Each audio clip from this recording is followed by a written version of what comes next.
If you followed on from the previous session, you should still be in the M03 L05 working copy. If not, make sure you change your current working directory to be the root of the M03 L05 working copy now. Continuing our investigation of providing log messages to the commit command, we're going to look at another alternative. In this case, we're going to change the behavior of the Subversion client by editing its config file.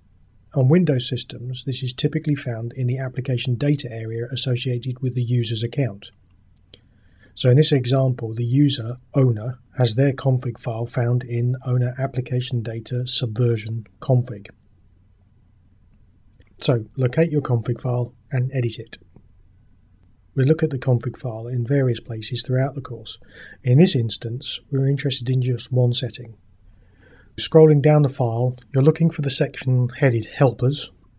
Under this section, you're looking for the editor command line, which by default will be commented out. So edit this line, remove the comment marker from the beginning of the line, and then change the value of the editor command to the command which will invoke a text editor.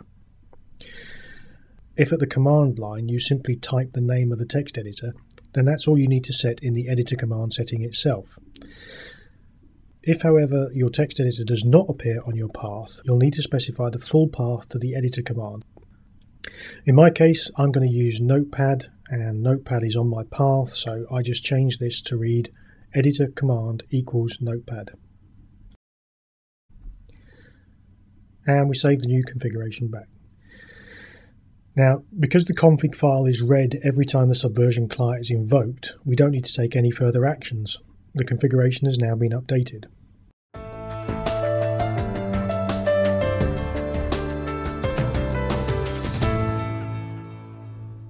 As before, we're going to edit the copyme.txt to provide a change to be committed back to the repository. Any simple edit will do. I'm just going to add a line at the beginning and then save the copyme.txt file back to my working copy. So now you can see on the right I've got the copyme.txt with a modified marker next to it. This time when I issue the commit command, I'm not going to provide any log message at all on the command line. So I'm not going to be using the -m option or the -f option. The commit command recognizes that I haven't provided a log message, and so it invokes the editor command that I provided in my configuration and prompts me to supply one. The file is populated with a list of the changes that are being committed, those that appear beneath the line beginning with the 2 dashes. This is provided for information only and is effectively the output of a status command. So this example shows the copyme.txt has been modified, and that's what we're committing back into the repository. As the file explains, anything below this line is ignored. Anything placed above the line will become the log message associated with the committed revision. I'm just going to add a single line. And then to provide this log message to the commit command, I just save the file. And it's as simple as that. The new revision 13 is created and the change to copyme.txt is committed into the repository. Let's edit the copyme.txt file again to provide a change to be committed into the repository.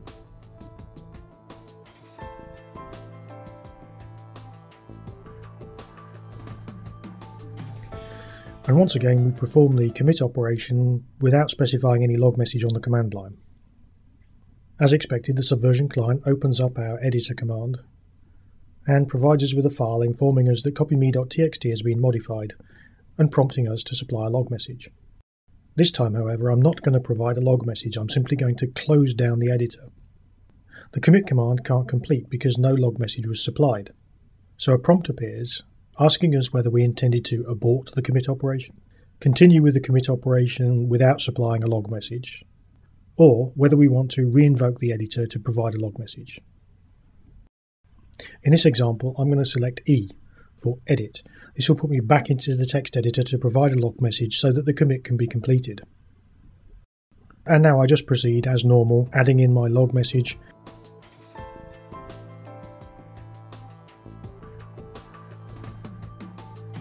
Save the file, the commit completes, and revision 14 is being created with my log message associated with it.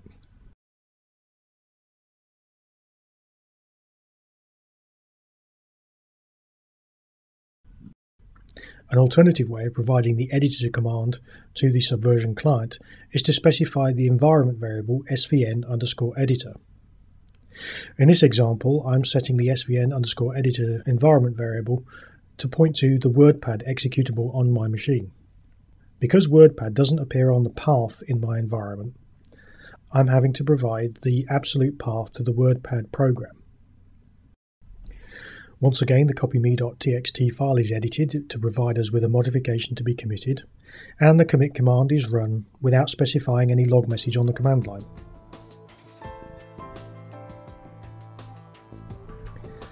This time, instead of Notepad being invoked, WordPad is invoked.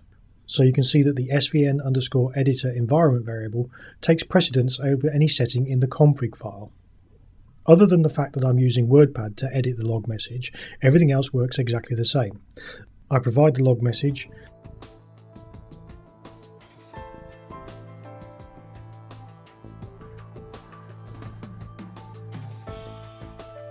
save the file, and the commit completes. There are in fact 3 environment variables that can be used to set the editor used by the Subversion client to collect the log message. We've just seen svn_editor, but there are 2 others, visual and editor. These environment variables are checked in the order svn_editor, then visual, then editor. If any one of the environment variables is supplied, then it's that editor that will be used. So for example, if the svn_editor and the visual environment variables are both set to point to editors, it is the text editor indicated by the svn_editor environment variable that will be used in preference to that pointed to by the visual environment variable. Another thing to bear in mind when using environment variables to set the editor used by the Subversion client is to make sure that your settings are permanent.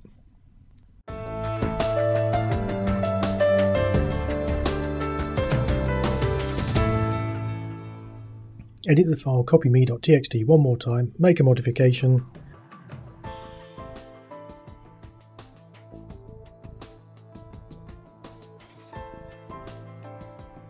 and save that back to our working copy.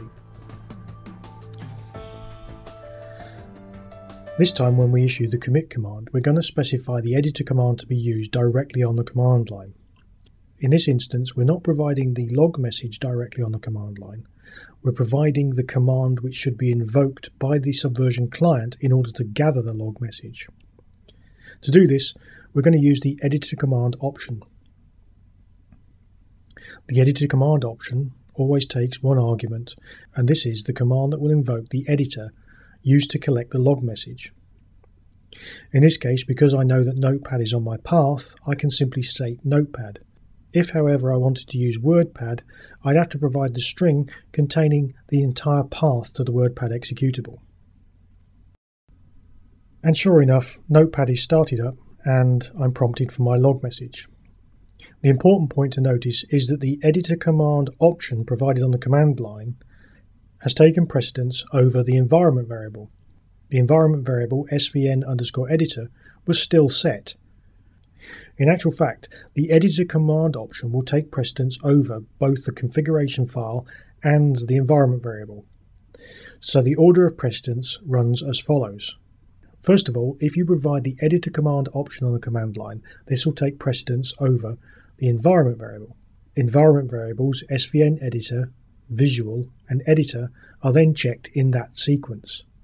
If no values are found for those environment variables, the Subversion command will look to its configuration file for the editor command to be invoked to gather the log message. It may seem excessive to have such a large collection of ways of providing log messages to the commit command. However, a few moments thought, and indeed some experience with writing things like scripts, reveal that it makes perfect sense. If you're the Subversion guru, you'll probably spend a lot of time at other people's desks helping them out with Subversion. If you're performing a Subversion commit at someone else's desk, and they happen to use a text editor that you are unfamiliar with, then you may find yourself in trouble when you do the commit. However, knowing that the editor command option overrides all others, it's very simple for you to provide your commit command with the editor command and put yourself into an environment that you're familiar with. Similarly, if you need to have something with a little more permanence, you can set an environment variable for the session in which you're doing the diagnosis and not have to worry about providing the editor command on each individual commit. When you log out of the session, the environment variable evaporates and they're left with whatever they've set up in their original configuration file. So you can see that having these different ways of providing the editor command to the Subversion client can be very useful indeed. Similarly, it's fairly common to use the -m command line option if you're providing a very brief message. It's obviously impractical to use the -m option if you're providing multi-line comments. Similarly, if you're providing a script, for example, and want to accumulate a lot of message information to be associated with a particular commit at the end of the script, then neither the -m option nor any of the editor options will be very practical.